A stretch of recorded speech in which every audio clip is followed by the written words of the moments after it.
Picture a 9-year-old girl standing at a spinning frame in a South Carolina cotton mill in 1908. Her small fingers move fast enough to keep pace with machines that never stop, machines that never rest, and machines that never care whether the hands feeding them belong to a child. She will work 12 hours today. She will earn less in a week than her employer spends on a single dinner. And yet, less than a mile away, a man sits inside a mansion with more rooms than the entire mill town combined.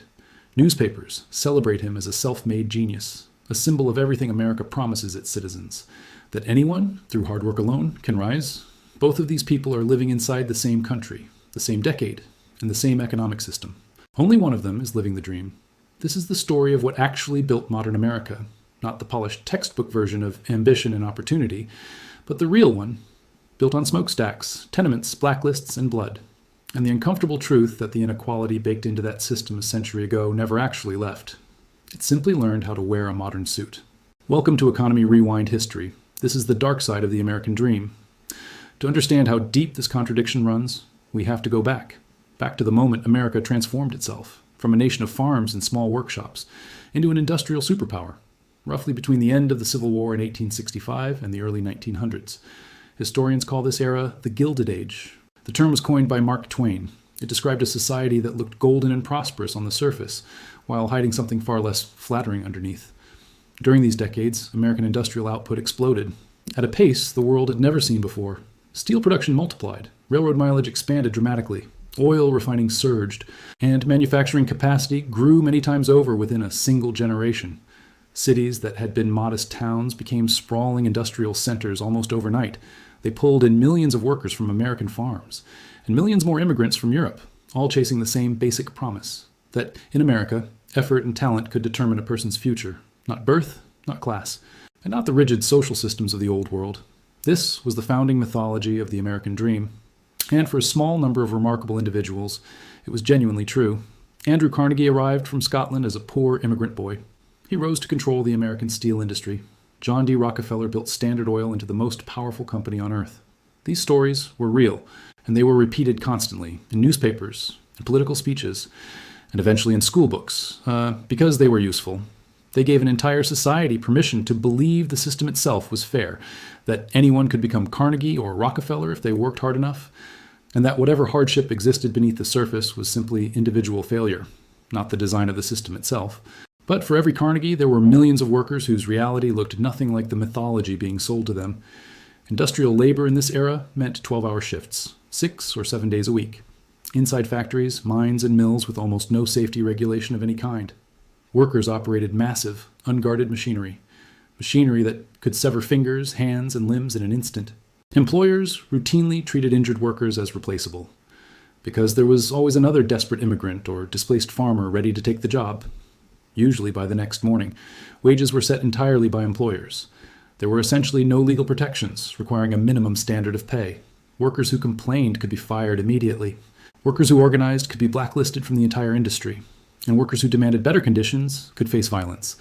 In many documented cases, private security forces were hired specifically to break up labor organizing. Child labor was not a fringe practice. It was a foundational part of American industrial production. By the early 1900s, an estimated 2 million American children under 16 were working full industrial jobs. They worked in textile mills, coal mines, glass factories, and canneries, often for 10 to 12 hours a day, and for only a fraction of an adult wage. Some employers specifically valued their small bodies. Tiny hands could reach into dangerous machinery that adult workers physically could not access. This was not hidden, and it was not secret. Photographs from this era show the reality clearly. Some of the most famous were taken by photographer Lewis Hine. He documented these conditions specifically to expose them. His photographs show children as young as 5 or 6, standing barefoot beside industrial machinery. Their faces look exhausted in a way that feels deeply wrong. Even in faded black and white photographs more than a century old, housing for industrial workers matched the brutality of their working conditions. In cities like New York, Chicago, and Pittsburgh, working-class neighborhoods were packed into tenements. These were multi-story buildings divided into cramped apartments. Apartments so small and poorly ventilated that entire families lived in 1 or 2 rooms. Sometimes 6, 8, or 10 people shared the same tiny space. There was little natural light, and bathroom facilities were often shared down the hall, frequently filthy. Disease spread rapidly through these neighborhoods. Infant mortality rates in the poorest tenement districts were dramatically higher than in wealthier areas, even within the same cities. In some documented cases, the life expectancy gap between rich and poor Americans exceeded 15 or 20 years, and these people lived in the very same municipality. This was not an accident of geography, it was the direct result of an economic system. Industrial wages were kept deliberately low. Landlords built housing to maximize profit per square foot, not human habitability. And almost no government regulation existed to require basic standards, not for wages, not for housing, and not for safety. Perhaps the most devastating illustration came on March 25, 1911, at the Triangle Shirtwaist Factory in Manhattan. A fire broke out on the 8th, 9th, and 10th floors. The factory employed mostly young immigrant women. Many of them were teenagers. The owners had locked the stairwell doors from the outside. This was a common practice at the time. It was meant to prevent workers from taking unauthorized breaks or stealing small amounts of fabric.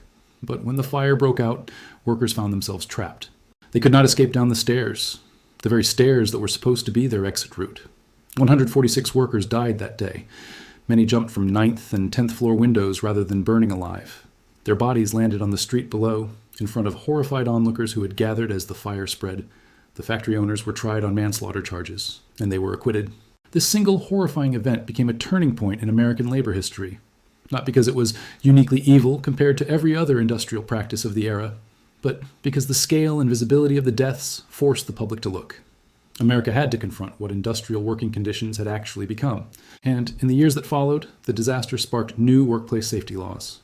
Across multiple states, the workers who died did not live to see those protections, but their deaths helped force the country to admit the truth. The American dream had been built on labor the system refused to protect. The response from workers had begun long before Triangle Shirtwaist became a national symbol. Workers were already organizing, they were striking, and in many documented cases, they were fighting physical battles, not metaphorical battles, actual pitched confrontations against company-hired private security forces, and sometimes against state militia or federal troops. The Homestead strike of 1892 became one of the clearest examples. It took place at a steel plant partly owned by Andrew Carnegie. The strike escalated into an armed battle. On one side were striking workers. On the other were 300 private security agents hired by the company. Several people died on both sides. Then state militia was called in, and the strike was forcibly ended in the company's favor. 2 years later came the Pullman strike of 1894. Railroad workers were protesting wage cuts. But the conflict quickly grew into a national crisis. President Grover Cleveland deployed federal troops to break the strike. In confrontations with soldiers, more than a dozen workers were killed. Then came one of the most brutal episodes of all, the Ludlow Massacre of 1914. It happened at a Colorado coal mining operation partly owned by the Rockefeller family. Striking miners and their families had been evicted from company housing, so they lived together in a tent colony. State militia eventually opened fire on that colony. Miners were killed. So were several women and children who had been living there. These were not isolated events, and they were not rare exceptions. They represented a consistent pattern across major American industries. Workers organized for basic protections, they demanded safer conditions, and they demanded fairer wages. Employers often responded not with negotiation, but with violence, and that violence was frequently backed by local, state, or federal power. What makes this era genuinely important is not just its brutality. It is what it reveals about concentrated economic power. This is not simply a grim historical footnote, it is an economic case study. Because the real question is why the system lasted so long. Why were conditions this severe allowed to continue for generations? The answer reveals something structural about how power works. Industrialists did not just control factories. They often controlled the towns around those factories, or at least heavily influenced them. Local politicians depended on them. Judges often favored them. Police forces frequently protected their interests. And entire communities could become what economists now call company towns. In these places, one employer dominated nearly everything: the housing, the general store, the local newspaper, and effectively the local government. That meant workers who tried to organize faced more than their employer. They faced nearly every institution in their daily lives, all at the same time. At the federal level, industrialists also shaped the law. For decades, courts treated labor unions as illegal conspiracies. Unions were accused of restraining trade. Ironically, antitrust laws designed to break up corporate monopolies were used against workers. They were used to prosecute labor organizing and to dismantle unions. It was an almost perfectly inverted use of the law. The law meant to challenge unconcentrated corporate power was turned against labor, and that pattern persisted well into the 20th century. This concentration of economic and political power explains why reform took so long. The same people who controlled wages often influenced the rules. The same people who owned factories often shaped enforcement, and the same people who profited from dangerous conditions often blocked change. That is why conditions that seem impossible to tolerate today lasted for generations. Not because people failed to suffer, and not because workers failed to resist, but because power was concentrated in too few hands. And those hands knew exactly how to protect themselves. Change, when it finally came, arrived slowly, and it almost never came voluntarily from employers themselves. It came through decades of sustained labor organizing. It came through investigative journalists. Historians now call them muckrakers. They exposed industrial conditions to a wider public, a public increasingly capable of demanding change through the ballot box. And eventually, change came through direct government intervention. The Progressive Era roughly spanned the 1900s through the 1920s. It produced meaningful reforms. Early workplace safety regulations began to appear. The first serious restrictions on child labor began to take shape. Though a truly comprehensive federal child labor law would take decades longer to survive legal and political challenges. Public pressure for antitrust enforcement also grew, especially against the largest industrial monopolies. But the truly transformative shift came during the Great Depression of the 1930s. The 1929 stock market crash triggered catastrophic economic collapse, and that collapse created enough political will to rewrite the system. It changed the relationship between American workers, corporations, and government. Franklin Delano Roosevelt's New Deal established Social Security. For the first time, elderly and disabled Americans had a federal safety net. The New Deal also established a federal minimum wage. It established the right of workers to organize unions, and the right to bargain collectively, without employers legally retaliating against them. For the first time, those rights were backed by real federal enforcement power. The New Deal also established the 40-hour workweek as a legal standard, and it banned the most exploitative forms of child labor nationwide. These reforms did not emerge from corporate generosity. They emerged because enough Americans had suffered enough economic devastation, and because workers finally had political leverage through sheer numbers. As voters, they could force structural change onto a system that had spent nearly 7 decades resisting it. The decades following World War II tell a very different story. Roughly from the late 1940s through the late 1970s. This period may be the closest America ever came to delivering on its own mythology. Economists often call it the Great Compression, because the gap between rich and poor Americans narrowed dramatically. It was not eliminated, but it narrowed compared to the Gilded Age before it, and compared to the era that followed after it. Strong labor unions played a central role. At their peak, unions represented roughly a third of the American workforce. That gave ordinary industrial workers genuine bargaining power, sustained bargaining power, power to negotiate rising wages, wages that kept pace with corporate productivity growth, and in many years exceeded it. A single manufacturing job could genuinely support a family. Even without a college degree, it could buy a home, support children, and fund a comfortable retirement. That reality shaped an entire generation's understanding of the American dream, not as a slogan, but as something that could actually be lived. This was not utopia. And it is important to be honest about who benefited most. This relative prosperity was distributed extremely unevenly along racial lines. Discriminatory housing policies excluded many Black Americans. Employment discrimination limited access to good jobs, and many strong union protections were not equally available to minorities. Black Americans and other minorities were systematically denied equal access, denied access to many of the era's strongest economic gains. But for the white industrial working class specifically, the post-war decades proved something important. When workers held real organized bargaining power, the American dream became more reachable, and when government maintained meaningful regulation and tax policy, corporate wealth concentration could be restrained. Under those conditions, the gap narrowed. The gap between the mythology of the American dream and the lived reality of ordinary working people. Starting in the late 1970s, the gap began widening again. And through the 1980s and beyond, it accelerated dramatically. Understanding why requires recognizing several changes happening at the same time. Global trade expanded rapidly. Corporations could relocate manufacturing to countries with much lower labor costs and much weaker worker protections. This delivered lower consumer prices for many goods, but it also hollowed out entire American manufacturing regions where union jobs had anchored local economies for generations. Labor union membership had peaked in the 1950s, at roughly a third of the American workforce, but over subsequent decades, union membership declined steadily. Today, it sits at roughly 10% of the workforce. That decline dramatically reduced organized labor's collective bargaining power, and according to many economic studies, it closely tracks a broader wage problem. Typical American workers saw wage growth stagnate, even as overall economic growth and corporate profitability continued rising. Tax policy also shifted substantially. Top marginal tax rates on the highest earners fell dramatically, especially compared to the mid-20th century. Corporate tax rates also declined over subsequent decades. Financial deregulation added another force. So did technological change. New technologies increasingly favored highly skilled workers, while weakening the bargaining position of traditional manufacturing labor. Corporate governance also changed. Companies became increasingly focused on shareholders. Stock price, quarterly returns, and executive compensation often took priority over long-term worker wages and job security. The result was a corporate environment optimized for returning wealth upward to shareholders, to executives, and to investors, rather than broadly distributing productivity gains across the workforce that generated them. The statistical picture of modern America is genuinely striking, especially when placed beside the Gilded Age comparison this documentary has been building toward. Economists tracking wealth and income concentration have documented a clear long-term trend. Since the 1980s, the wealthiest 1% have captured a growing share of total American wealth. By several measures, the concentration now approaches the original Gilded Age, and by some measures, it may even exceed it. Meanwhile, typical American workers have not shared equally in economic growth. Their wage growth has significantly lagged behind overall economic expansion. It has also lagged behind corporate productivity gains. That means the American economy has grown dramatically larger. But much of the additional wealth has flowed disproportionately to the top. It has not been broadly distributed the way it generally was during the post-war Great Compression. This does not mean modern working conditions are equivalent to 1908, and it would be historically dishonest to suggest otherwise.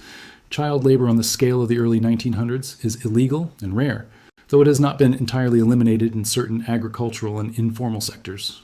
Workplace safety regulation also exists today. It is imperfect, and enforcement can be uneven, but it prevents many of the mass industrial casualties that define the Gilded Age. Basic labor protections are also written into federal law: minimum wage rules, overtime pay, and the legal right to organize. These protections remain under continuous political pressure, and they are not always enforced evenly, but they exist in ways they simply did not before the New Deal. Still, the underlying structural dynamic has not disappeared. When concentrated corporate and financial power is left insufficiently checked, it tends to capture more wealth, especially when organized labor is weak, and when government regulation is limited. Under those conditions, ordinary workers often receive a shrinking slice of growth, even though their labor helps create that growth. That pattern clearly did not end with the Gilded Age. It simply receded for a few decades, then slowly it began to reassert itself. There's a more recent chapter of the same story worth examining honestly, because many Americans have lived through it personally, not as something from a history book, but as something that happened in their own towns. This chapter is the gutting of American manufacturing communities. It began in the 1980s and accelerated dramatically after China's entry into the World Trade Organization in 2001. That change expanded American corporations' ability to relocate production overseas. Entire regions of the industrial Midwest and Northeast were reshaped. Communities had spent generations building their economies around specific manufacturing industries. Steel shaped parts of Pennsylvania and Ohio, automotive manufacturing shaped Michigan, textiles shaped large parts of the South. Then, factory closures arrived on a massive scale, a scale that permanently altered the economic trajectory of millions of families. Economists studying this period have documented serious consequences. The regions hit hardest by manufacturing decline did not just experience falling wages. They also experienced measurably worse social outcomes. Marriage rates declined. Deaths of despair increased. That term includes suicide, drug overdose, and alcohol-related mortality. These effects were especially concentrated among working-class Americans without a college degree. In a very real and measurable sense, this was a modern echo, an echo of the human cost economic transitions have historically imposed on workers. The industries were different. The geography was different. But the pattern was familiar. Workers absorbed the instability, families absorbed the collapse, and entire towns absorbed the long-term damage. Meanwhile, shareholders and executives often captured substantial financial benefits. Corporations lowered production costs by moving work overseas. Those savings flowed unevenly through the economy. The gains and losses were not shared equally, and that pattern would have looked familiar to a Gilded Age labor organizer, even though the specific world around it had changed completely. But genuine balance requires acknowledging the other side of this transformation, because a complete picture cannot ignore the benefits. Global trade and industrial modernization did deliver real gains. American consumers broadly benefited from dramatically lower prices. Manufactured goods became cheaper, electronics became cheaper, clothing became cheaper, household items became cheaper. For tens of millions of American households, this mattered. It improved material living standards, including for many working-class families, even as their wages stagnated in relative terms. Technological innovation also transformed daily life. Much of that innovation came from concentrated corporate investment. And yes, from some of the same profit-maximizing incentives critics often condemn. Those incentives helped produce real advances in medicine, in communication, and in daily convenience. Advances that previous generations simply did not have, no matter how wealthy they were. It is also important to widen the lens beyond the United States. At a global level, poverty declined dramatically over these same decades. The same decades when American domestic inequality was widening. Many manufacturing jobs left American workers, but they often moved toward workers in developing nations, and many of those workers experienced substantial improvements in material living standards. That improvement was directly connected to global manufacturing shifts. So the story of modern globalization is not simple. It is not only a story of American workers losing while corporations win. It is a broader global redistribution of costs and benefits. Some people gained, some people lost, some communities were lifted, others were hollowed out, and the full story resists easy, one-sided moral narratives in either direction. So where does this leave the actual American dream? The specific promise that hard work alone determines outcome. What happens when that promise is measured honestly against more than a century of economic data? Research on economic mobility asks a specific question. How likely is a child born into a poor family to surpass their parents' economic status as an adult? And the answer has become more troubling over time. This kind of mobility has measurably declined in the United States, especially compared to several decades ago. America now ranks behind numerous other wealthy nations on standard measures of intergenerational mobility. Countries like Canada and Denmark often perform better, so do several other developed nations. That matters because the American dream mythology makes a specific promise. It claims America offers uniquely superior opportunity for advancement, especially compared to the class-bound societies of the Old World, the same societies many Gilded Age immigrants were fleeing. This does not mean hard work and talent do not matter. They clearly still do. Real stories of upward mobility through effort and skill still exist, and they remain common across modern America. But the data suggests something more complicated. An individual's effort is never operating in a vacuum. The local economy they are born into matters. The quality of schools available to them matters. The strength or weakness of labor protections in their industry matters. Tax policy matters. Regulatory policy matters. And the way corporate wealth gets distributed matters. And these structural conditions shape outcomes far more than the mythology admits. The American dream says individual effort is everything. But history suggests effort is only one part of the equation. The system surrounding that effort matters enormously. The genuine lessons buried inside this century-long pattern are worth stating plainly. The first lesson is about concentrated economic power. When left without meaningful countervailing force, it tends to capture disproportionate wealth. That countervailing force can come from organized labor, it can come from government regulation, or it can come from both. But without it, the historical pattern is clear. Concentrated power captures more than its share, regardless of the specific industry, and regardless of the specific era. The second lesson is that meaningful reform rarely comes from voluntary corporate generosity. Throughout American history, reform has usually come from organized collective action. Workers forced change. Investigative journalists exposed what the public could not see. And political will grew during moments of genuine crisis, crises severe enough to overcome entrenched resistance. The third lesson is that inequality changes form across different eras. In 1908, it looked like child labor and unsafe factories. A century later, it looked like offshore manufacturing and wage stagnation. The mechanisms changed, but the underlying dynamic remained familiar. Unchecked concentrated power kept finding new ways to capture disproportionate gains. And whenever the forces that once restrained it weakened, the pattern reasserted itself. The fourth lesson may be the most important for understanding modern politics and economics. The mythology of pure individual meritocracy is genuinely inspiring, and it is partially true.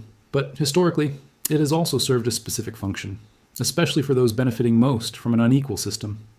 It provides a moral justification for inequality, one that does not require examining structure, or politics, or institutions.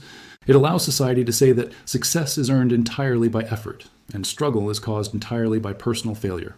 But more than a century of American economic history suggests otherwise. The American dream has always contained truth, but it has also contained a convenient illusion. And the darker side of that illusion is what happens when a nation tells workers they are free, while quietly building a system that decides, long before they begin, how far most of them can rise. So why does a story about child laborers in 1908 cotton mills still matter? Why does a story about steelworkers facing company militia in 1892 still matter today? Because those stories are not as distant as they seem. They matter to anyone trying to understand the American economy in its current form. The specific costumes have changed dramatically. No one today is legally permitted to lock factory doors. And no one is legally permitted to work 9-year-olds for 12-hour shifts. But the fundamental tension has never disappeared. It is the tension the American dream has always been forced to reconcile. On one side is a national mythology, a mythology promising that hard work alone determines success. On the other side is an economic system, a system where concentrated wealth and power repeatedly shape the rules. Rules governing who actually captures the value that hard work creates. That contradiction has never truly been resolved. It has only been temporarily and partially rebalanced, usually through periods of intense struggle and through moments of reform. But once the political pressure behind those reforms fades, the system begins drifting back toward concentration, back toward inequality, back toward the same old pattern in a new form. Every major economic debate in America today is connected to this history. The debate over minimum wage, the decline of labor unions, corporate tax policy, the widening gap between CEO compensation and average worker pay, and whether a young person today can genuinely expect to do better than their parents. All of these debates are continuations of an older argument, an argument that began in smoke-filled factories, in company towns, and in the industrial battlefields of the Gilded Age. More than a century later, the argument wears modern clothes. But underneath, it carries the same essential question: who gets to keep the value created by work? And perhaps that is the most sobering truth this story leaves behind. The American dream was never entirely a lie, but it was never simply and purely true either. It has always been a genuine possibility for some, made real through extraordinary individual effort, and often extraordinary individual luck. But it has also existed alongside something darker, a system repeatedly willing to extract enormous value from ordinary workers, while offering them only a fraction of what that value was actually worth. That system did not become fair on its own. It required sustained collective struggle, generation after generation. Workers had to claw back a fairer share, a share of the wealth their own labor helped create. The 9-year-old girl in that 1908 cotton mill never got to tell her own story to history. But millions of workers did leave something behind. Workers who organized, workers who struck, workers who marched, and workers who forced an entire economic system to change. They forced it to grant them dignity. They forced it to grant them safety. And they forced it to grant them a genuine share of the prosperity they built. They built that prosperity with their own hands. And what they left behind was proof that the gap between the promise of the American dream and its lived reality never closes by itself. It only closes when enough ordinary people refuse to accept that it cannot. So if this story changed the way you think about work, wealth, and American history, subscribe to Economy Rewind History. Because the American dream was never simply given to anyone. Every single time it became a little more real, somebody had to fight for it.